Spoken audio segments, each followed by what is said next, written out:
My name is Diamond, and this is my house. This is my kitchen.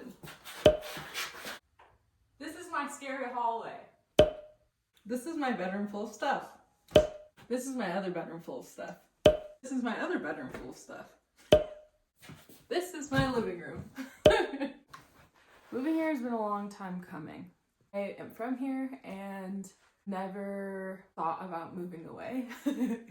When I got older and did move away, I lived in the city for a really long time. I was kind of sick of it, pretty much always. I've always had the desire to come back home, but I didn't really know how that was going to happen. The reservation is very big on the brain drain, and there's not a lot of opportunities to move back once you leave. So it was always a big question mark on whether or not I was going to make it back home as an adult. For most of my young adulthood, I was living in Denver. I hated it there, but not for the reasons that you would think. It was a lot of just feeling like I wasn't fitting in, or it just felt like I wasn't really going anywhere. A lot of it was always trying to change the circumstance of which I was in.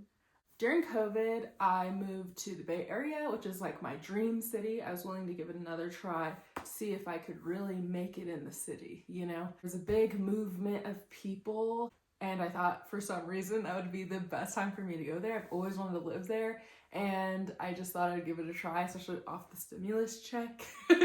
Once I got there, I was very, very happy, but I never felt like I fit in. There's nothing that was really drawing me to staying.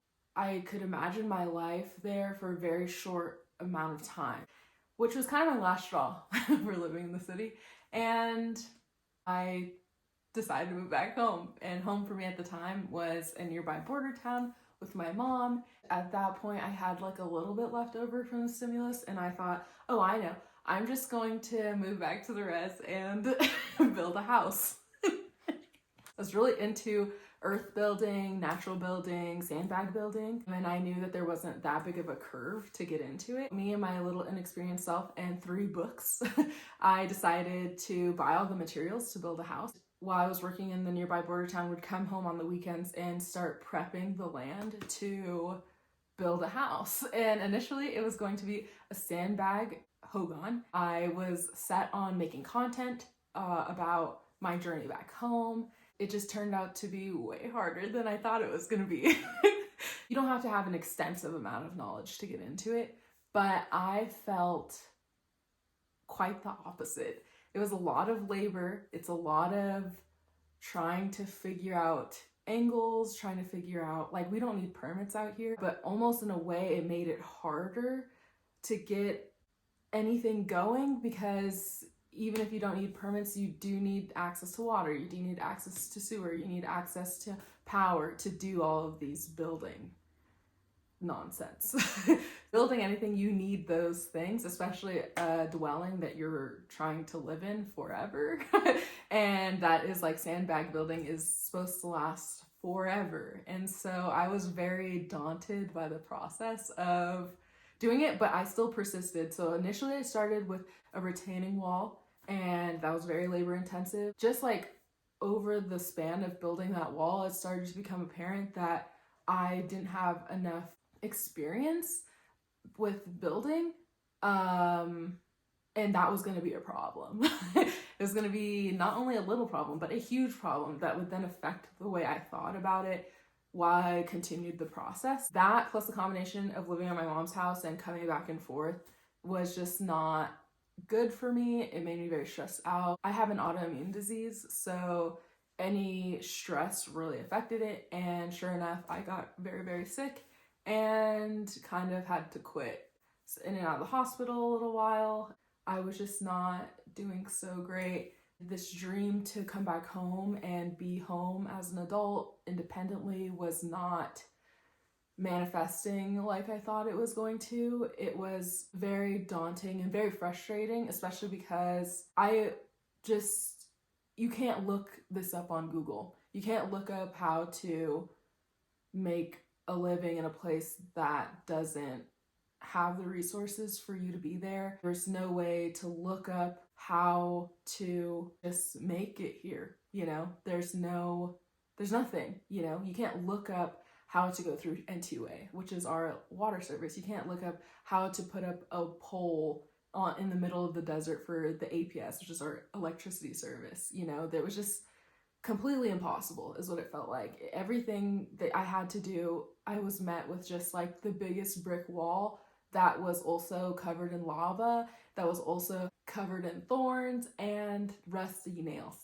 So there's no getting over it, climbing over it, crawling under it. It was extremely hard. I felt like everyone in my life didn't really understand, but they were very supportive of me trying to come home. And the motivation to be here never died, which I'm very grateful for, even after all of that experience of trying to figure out what the best method for me to get home was going to be. I just kind of decided to try to look into trying to get either a housing grant to build a house with like a contractor here in my area. That kind of sparked this whole idea of maybe getting a loan to do that.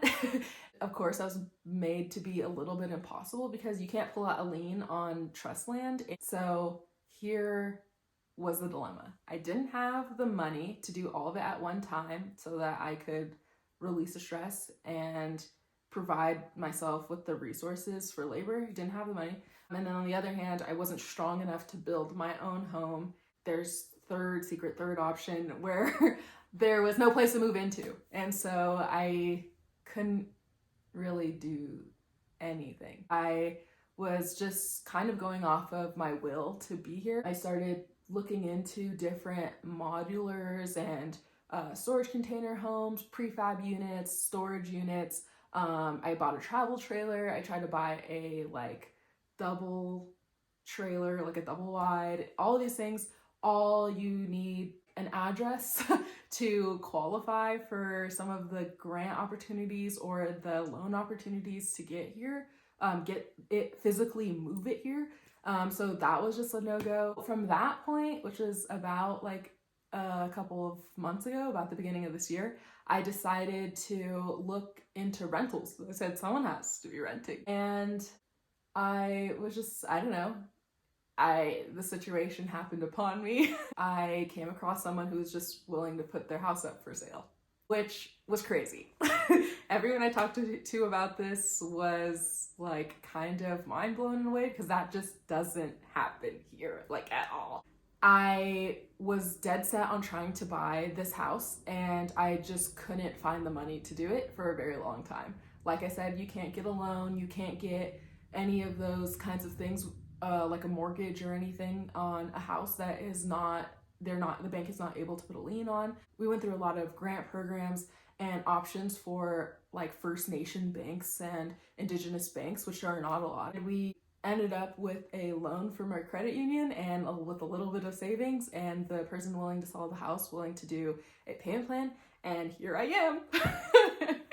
I can't believe it. It's a very insane situation to find myself in. I'm very lucky. I'm very excited to continue the process. It is a fixer-upper, so there is a lot of obstacles that are about to come with that, along with the problems of like, again, trying to ship things here, getting things all here so far. So far, I've ordered appliances and flooring and other kinds of things that I've literally had to move here by myself, which is kind of confusing to everybody at Home Depot or Lowe's because they don't understand how far in the middle of nowhere I am.